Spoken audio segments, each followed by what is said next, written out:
Nigeria is one of the richest countries in Africa. Oil, gas, human capital, natural resources, yet millions of Nigerians wake up every day trapped in poverty, insecurity and uncertainty. So the question is no longer what is wrong with Nigeria. The real question is who is responsible. And when a former governor and presidential candidate stands in public and says, "We politicians are the problem of Nigeria," it forces the nation to pause and listen. Because this time, the accusation is coming from inside the system. But before we go deeper, please subscribe to this channel, like this video and share it. Because conversations like this shape public consciousness and silence only protects failure. On a Sunday in Ibadan, during a Thanksgiving service marking the 50th anniversary of Oyo State, former Anambra State Governor and Labour Party presidential candidate Peter Obi made a statement that cut through Nigeria's political noise. He said, "Nigeria's crisis is not caused by its people, but by those entrusted with political power."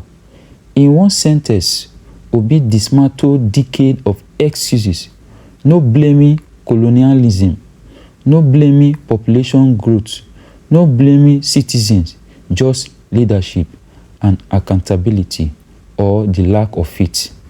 Nigeria's problem has never been a shortage of ideas, talent, or resources. It has been a shortage of discipline in leadership. For decades, public office has been treated as private inheritance, public funds as personal reward, governance as entitlement, not service. What makes Obi's statement powerful is not that it is new, but that it is rarely admitted by politicians themselves.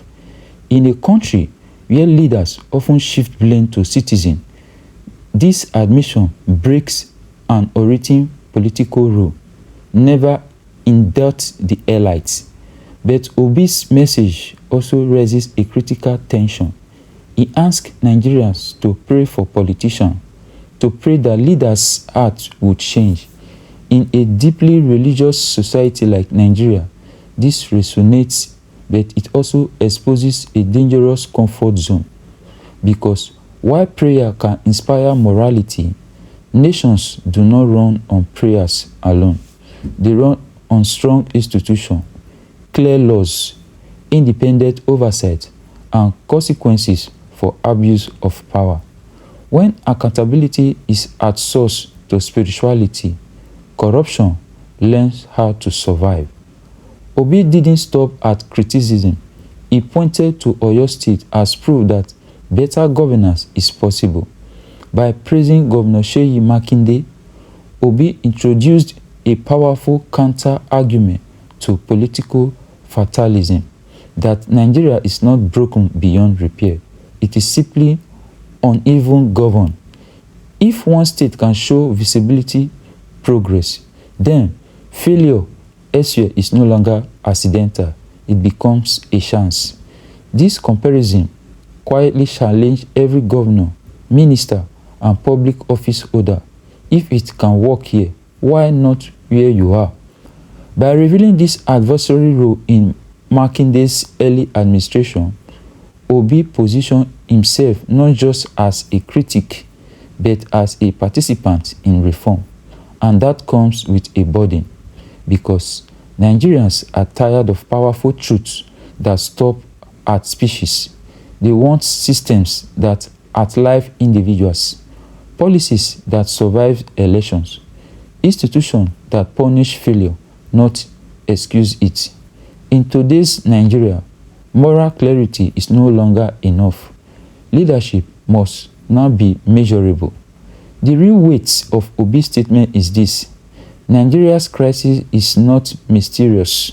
It is deliberate, sustained, and protected by elite consensus.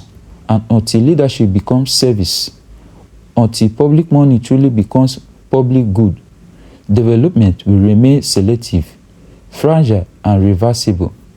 This is not just a critique of politicians, it is a challenge to citizens, institutions, and history itself.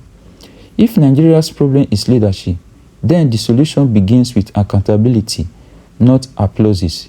If this documentary made you think, subscribe, share it, and join the conversation in the comments. Because nations don't change when leaders speak, they change when citizens refuse to forget.